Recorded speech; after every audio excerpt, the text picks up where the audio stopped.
Good morning, Honorable Speaker, Honorable House of Parliament, ladies and gentlemen. Thank you very much for this opportunity for us to talk about aflatoxins and how we intend to fight against aflatoxins in West Africa. But permit me first to tell a story, a true story, about a lady called Susan. 15 years ago, Susan was a middle-aged woman in Kenya. She was in a farming community, and as usual, she went to the farm with her family, with her husband, her son, and her grandchild. At the end of the very busy day, they returned home hungry and ate their favorite meal, a maize meal with vegetables. It was a freshly cooked meal, hot meal, and they enjoyed it, ate to their satisfaction, and went to bed after supper. Unfortunately, this was their last supper together. Susan's husband, son, and grandchild died because of aflatoxin contamination. Their food contained a poison that they could not see, they could not taste, and they could not smell. In a nearby household, a family had recently rejoiced over the birth of a child. The child was 1 month old, and they were happy to welcome the child into the home. In 2004, during the aflatoxicosis outbreak in Kenya, that 1-month-old child was the youngest casualty to aflatoxicosis in Kenya. But this baby was not fed on maize meal or groundnut or any of such crops. He was breastfed. He was exposed to aflatoxins through his mother's milk, and possibly before he was even born, through the umbilical cord. Aflatoxins are a big problem in the African continent because of where we sit in the tropical region. And this is why we must fight against it. So let me tell you about what aflatoxins are and why we worry about them. Aflatoxins are natural poisons that poison our food, are natural toxins that poison our food. In Kenya recently, there has been a lot of alert called the White Alert over bans of maize from millers and fears over poison in crops products from crops that are susceptible to aflatoxins. People wonder how safe is their food. But this is not a problem that is restricted to West Africa. Even in East Africa, even in West Africa, this problem exists. Here I show you 4 samples that were collected just last 2 months in Mali during an exercise that we were conducting. And these maize cobs that you see on the screen have different levels of aflatoxins. But it is impossible for you to know which is safe and which is not by looking at it, tasting it, or smelling it. In fact, the corn cob that looks the greenest, covered most with mold, contained the least amount of aflatoxins, and those that looked the cleanest contained the highest levels of aflatoxins. I give you another example in Ghana, where all the agroecological zones in Ghana, where samples were collected from them. Over 300 maize samples and over 100 groundnut samples were collected. Fungal isolation was conducted, and more than 80% of the fungi were the aflatoxin-producing type. 20% were the type that do not produce aflatoxins. And this study was conducted by my colleague Daniel Agbetiame in Ghana. The Aspergillus fungus, as we have heard in the video, is always associated with the crop. It's present on the soil, in the air, and on the crop. And some of the susceptible crops include maize, groundnut, sorghum, cottonseed, chili, millet, figs, and so on, as I mentioned there. Now I'm going to tell you about the effects of aflatoxins. From the video and from the story that I have told you, aflatoxins are transmitted even before a child is born. They can be transmitted from the mother to her baby if she's exposed to aflatoxins through her diet. It results in immune suppression and toxicity of the liver. It also causes stunting. If you look at the map on the screen, the regions in red and yellow have more than 30% child stunting if they're in red, and between 20 to 30% of child stunting if they're in yellow. Aflatoxins are directly responsible for liver cancer. This is not a guess, it's not a speculation, there's a direct relationship between aflatoxin exposure and cancer. And if consumed in very high levels, can result in death. But humans are not the only ones affected. Animals are also affected by aflatoxins when they are exposed to aflatoxins in their diet.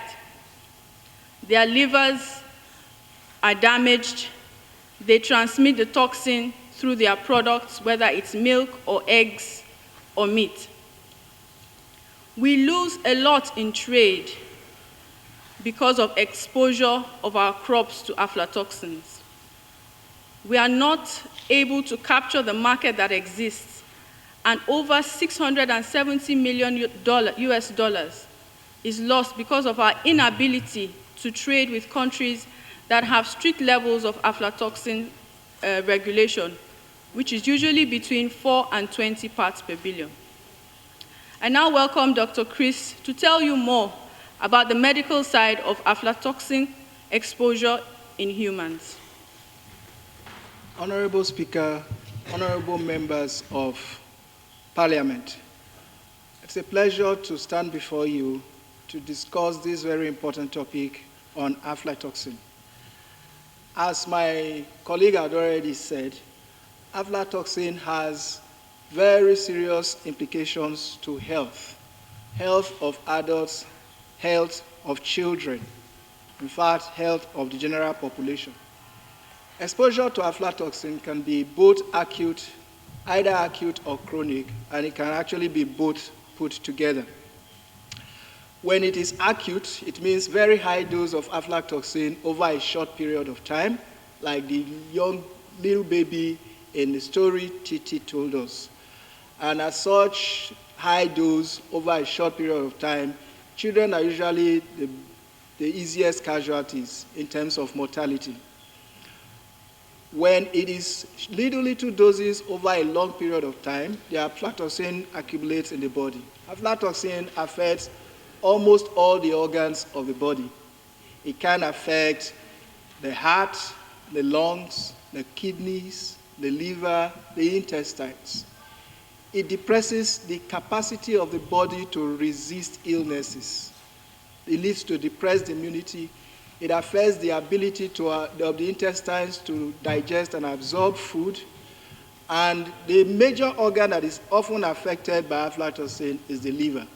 And so we know that like many of us already know, liver cancer, aflatoxin accounts for about 30% of liver cancer in Africa, and that also includes the West African region. Children are often affected as well, even with low doses, and such children come down with, one of the implications is stunting, inability of the child to grow, to reach his full potential. The region today has a high level of stunted children, and stunting actually is an indication of a depressed capacity, developmental capacity, and also has far-reaching implication on the health of the child and the economy of the nation. At this point, I'd like to call my colleague Stella to tell us about the approaches that we're already making in the area of controlling aflatoxin. Thank you. Honorable Speaker, honorable members of the House, distinguished ladies and gentlemen, I would now like to share the experiences of the Partnership for Aflatoxin Control in Africa, PACA.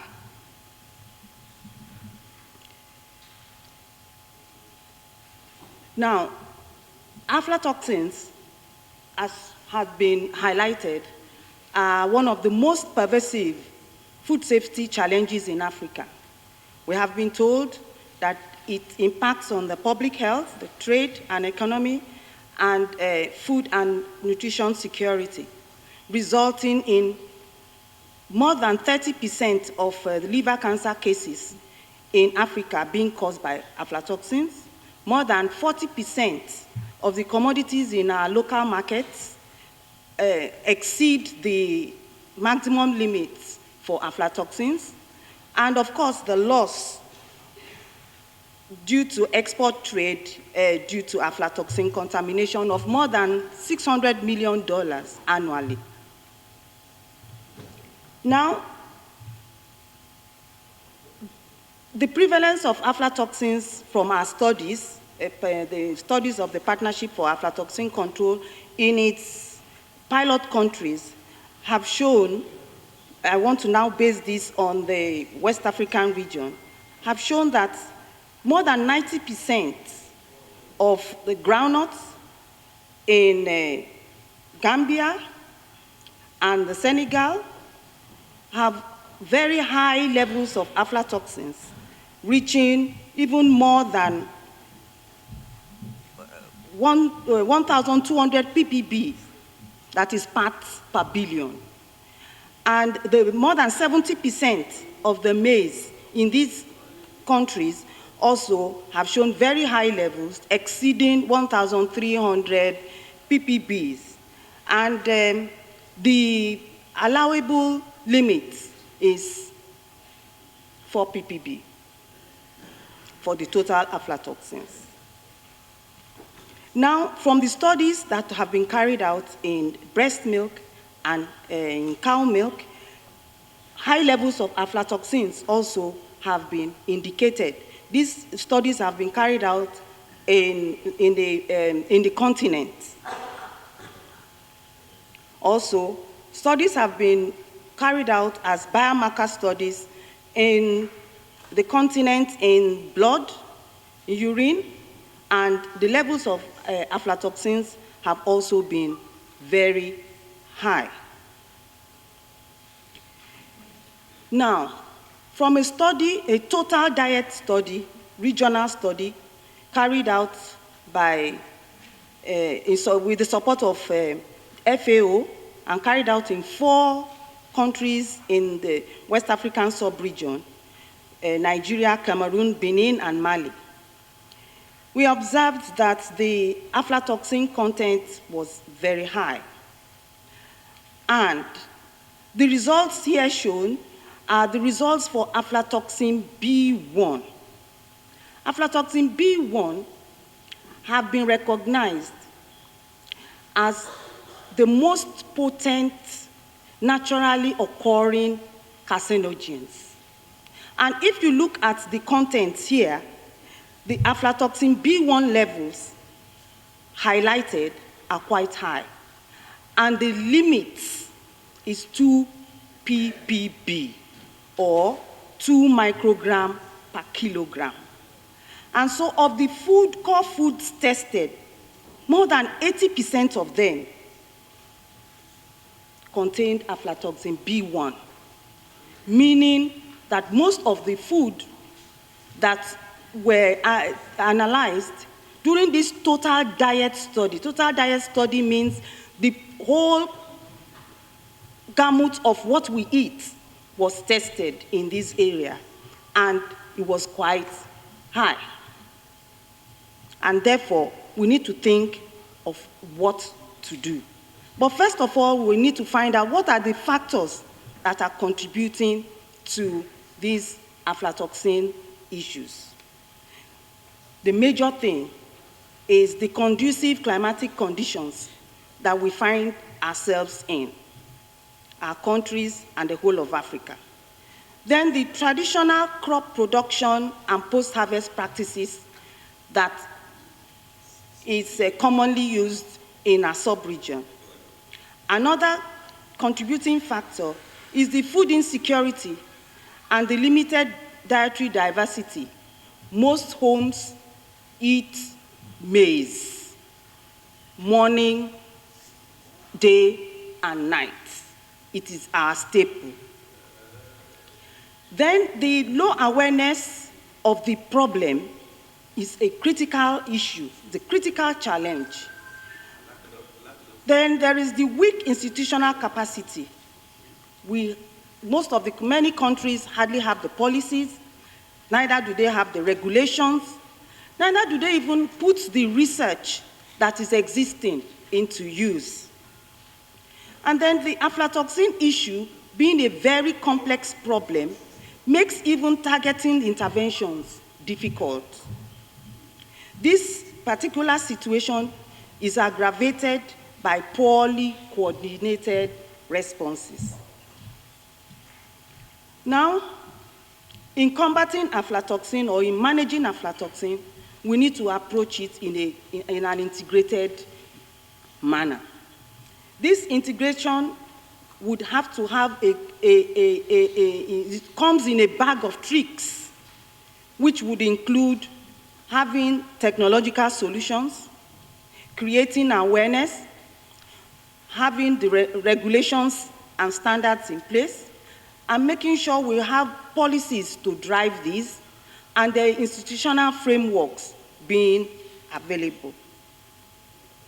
Now, the elements of the aflatoxin management that, from all this that we have said, is the issue of the fact that there is the need for a multidisciplinary and a multi-stakeholder approach, and a well-thought-out systematic thinking. Also, one of the key elements to aflatoxin management is to manage a mixture of pre-harvest, post-harvest processing measures. These would include our GAP, that is good agricultural practices, ensuring that we have good inputs like stress-resistant cultivars, and ensuring that we have interventions like the biological control that is being discussed, that is the AflaSafe. And then we're ensuring that we have proper drying and storage measures. And so in some ways where we can decontaminate, we put those in place. And then we institute incentives for the markets so that the behaviors can change. Then, of course, we need to enforce our regulatory measures. Most times we shy away from enforcing our regulatory limits, and we do not even have regulations for the alternatives of the contaminated food. We do not know how and what to do with the contaminated food. Do we throw them out? Because mostly farmers would sell the best. Then they will eat the next quality. And then the poorest quality, they will feed to the animals. So if we tell them that they should not eat that which is contaminated, what do they do with it? So we need to think of how to develop regulations on the alternative uses. Now, in 2012, the African Union Commission launched the Partnership for Aflatoxin Control to support member states and the regional economic communities to deal with these complex aflatoxin problems.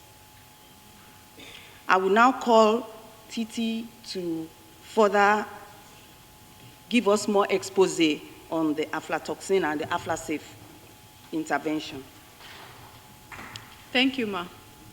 So we have heard a lot about what the African Union is doing. We've also heard a bad story about what aflatoxicosis can cause. But now I want to tell you the good news. The good news is, even though we have a natural poison, we also have a natural solution. If you remember from my example in Ghana, where 80% of the samples were those that were comprised of aflatoxin-producing fungi, there was another 20% of those kinds of fungi that do not produce aflatoxins. AflaSafe was produced selecting the best amongst those non-toxin producing fungi in the environment, because naturally a displacement occurs when we have more of the good ones in nature existing than the bad ones. So AflaSafe is composed of non-toxin producing fungi from the environment in which it is applied. So at the moment, there's AflaSafe for different countries. There's AflaSafe SN01 used in Ghana, in the Gambia and in Senegal, and there's AflaSafe for Nigeria and other versions as well. AflaSafe is applied on the field 2 to 3 weeks before the crop flowers, and it continues to extend protection on the crop post-harvest. It results in significant reduction in exposure of the crop to aflatoxins. It's easy to apply, and it is cost-effective. I'll give you some results that show the effectiveness of AflaSafe in maize fields, both trial fields and commercial fields. The bar on the left that has 3.9 parts per billion as the average aflatoxin content was from maize fields in which AflaSafe was used to treat the fields. So there was protection on the crop against aflatoxin contamination. The red bar, the one on the right, had over 100 parts per billion, far above the allowable limits in many countries. And this is for samples collected at harvest before they are stored. After they are stored poorly, under poor conditions, the levels of aflatoxin contamination increases. In the untreated fields, we have over 300 parts per billion, the levels increasing almost ×3 of what it was initially. And the treated fields still have low levels because the protection continues. As I said, this is for fields, and this is over 1,000 farmers' fields and agricultural fields. AflaSafe is also a safe product. Several tests were collected, analyses were conducted before AflaSafe was used. Ecotoxicological studies were done to ensure its safety in the environment, on humans, and on animals. And AflaSafe passed all these tests, and for others, the tests were waived. Here I show that AflaSafe received registration in Nigeria, in Senegal, in Burkina Faso, in Ghana.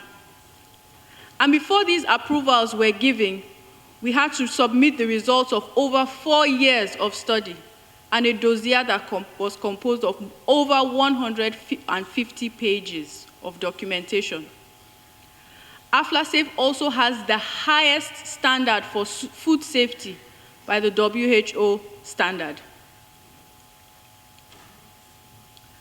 I give you another example of a situation in Nigeria. In the last 6 years, over 70,000 farmers have bought and used AflaSafe on their fields. They have treated almost 100,000 hectares of maize, and this was by private companies, 32 private companies, using about 1,000 tons of AflaSafe. I'm happy to say that this resulted in over 200,000 tons of safe maize. This maize was made available in the market. It also meant that agricultural farmers and agricultural enterprises now had awareness on how to control aflatoxins. And it resulted in safe food, better livelihood, and better health. I'll show you some of the developments in Senegal. Now Senegal is able to produce AflaSafe on their own. The organization, BAMTARE, is responsible for producing AflaSafe SN01.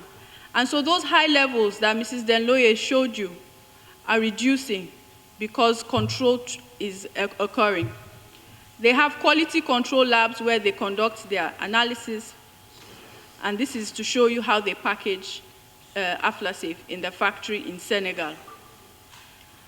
Over 180 tons of AflaSafe was used in Senegal, the Gambia, and Mali.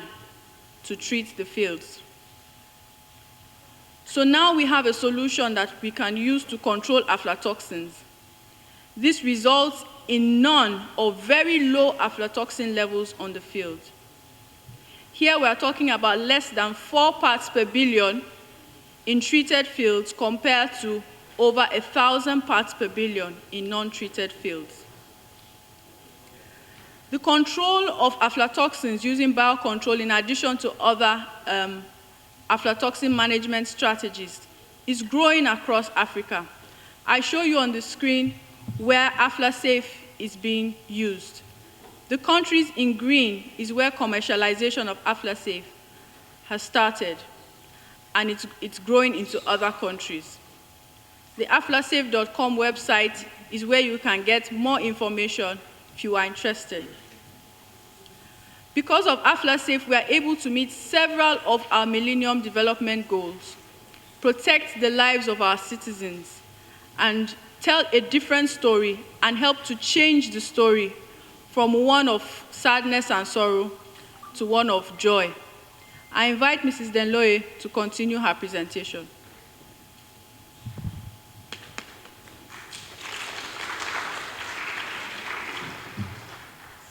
Thank you very much, Titi. So one of the early analyses of PACA showed that in countries, the challenges the countries were facing were the complexity of the issue, and therefore it was difficult for them to target interventions, and also that there was a general lack of access to locally relevant evidence. There was no scientific evidence in many of the countries to back any form of intervention, and there was limited available technological solutions. And of course, the capacities in most of the countries were limited, and there was inadequate incentives. In the markets, there were both the safe produce and the unsafe. And so there was the competition was not much.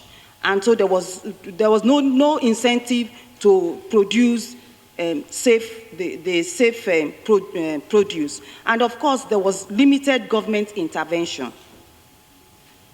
And so when PACA came in, PACA realized that the intervention that is needed has to go through the central government, because the central government had a wider sphere of influence for any form of systemic change.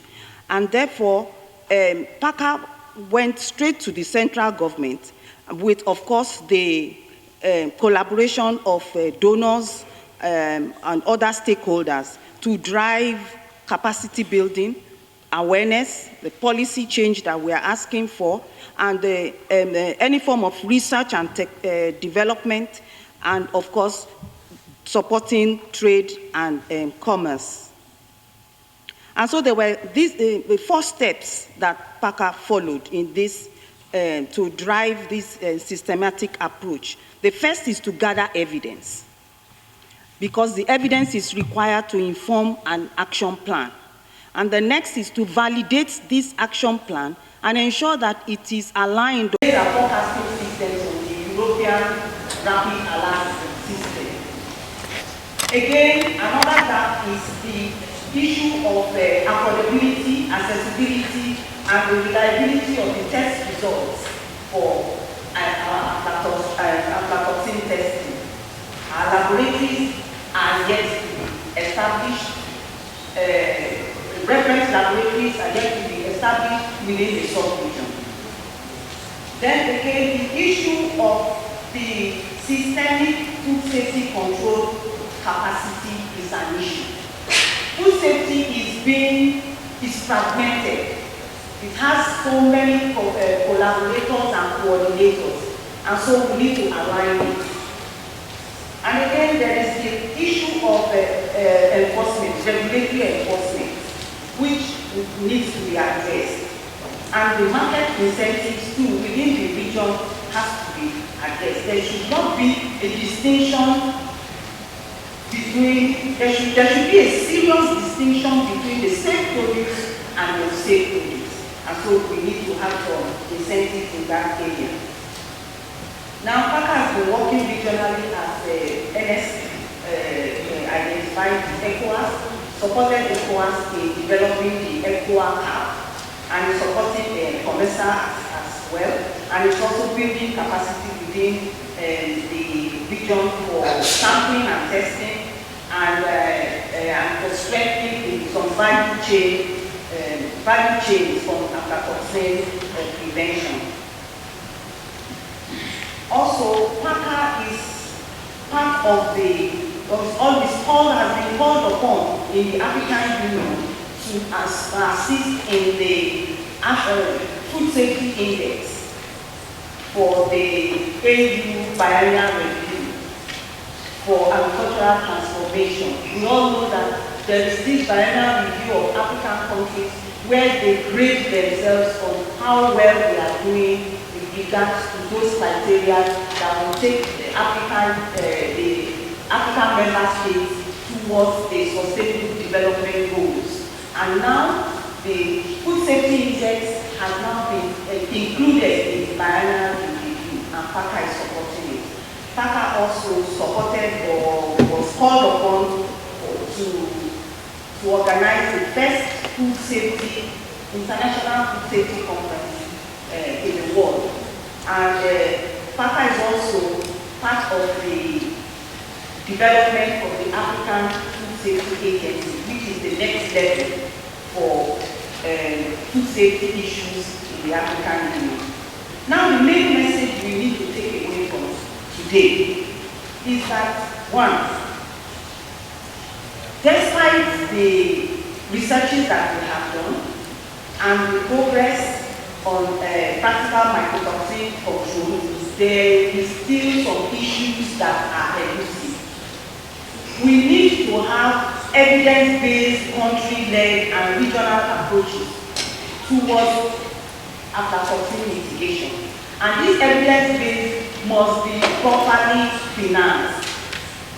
We need to also look at the multi-sectoral coordination and the fragmented coordination that I said existed within our countries. And the countries need to own these mechanisms, and the region also needs to harmonize these mechanisms for us to have a better aflatoxin or mycotoxin control program. Now, our advice to policymakers.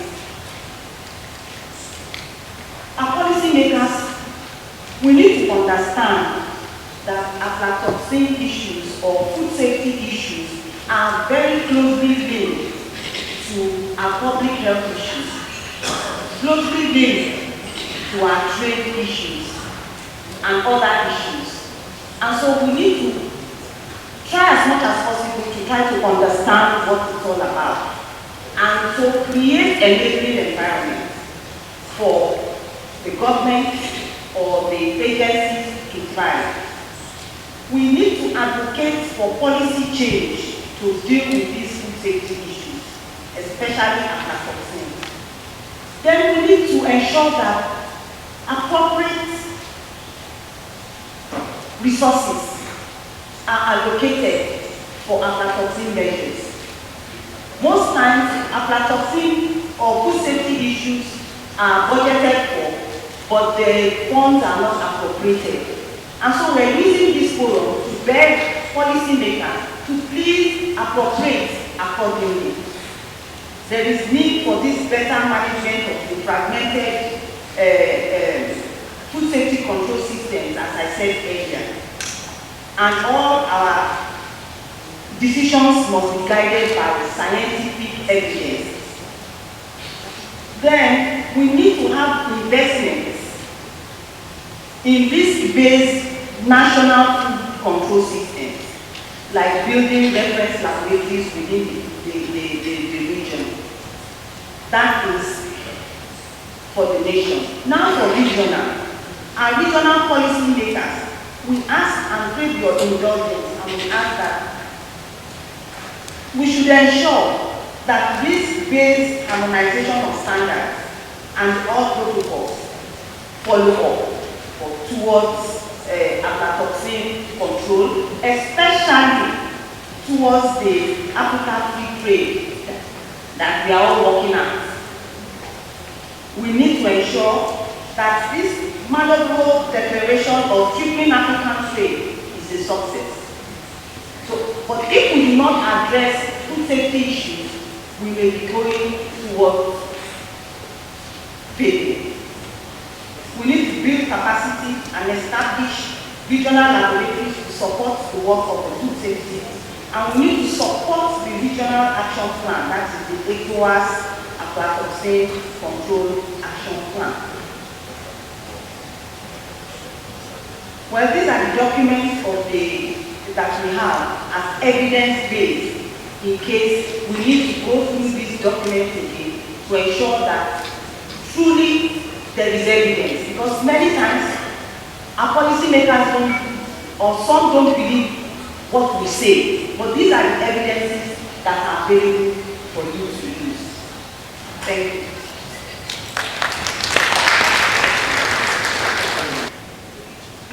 Thank you to the previous speakers from Denloye PACA and the Federal Ministry of Health in Nigeria.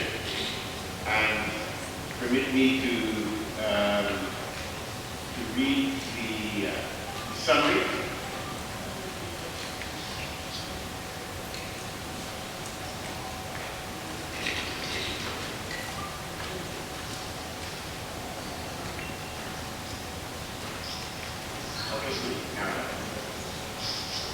Aflatoxins constitute a threat to the food security, the public health. I'm sorry.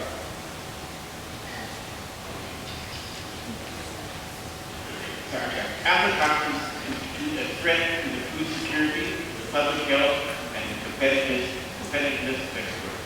ECOWAS Regional Aflatoxin Control Plan, approved in 2014, mainstreaming in the National Agricultural Investment Plan of 3 countries. Availability of a package of technology and practices from pre-harvest to post-harvest to control aflatoxin contamination in major crops. Low awareness about the problem and solutions among farmers, businesses, consumers, and policymakers. Limited capabilities for the enforcement of food safety regulations. And the last slide, the call for actions. Development of national aflatoxin action plans in all member states. Investment in awareness raising at national and regional levels through strategic partnerships with the public and private sector.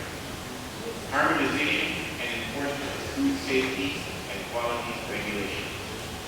Scale up of the use of integrated aflatoxin management solutions in the public and private partnerships.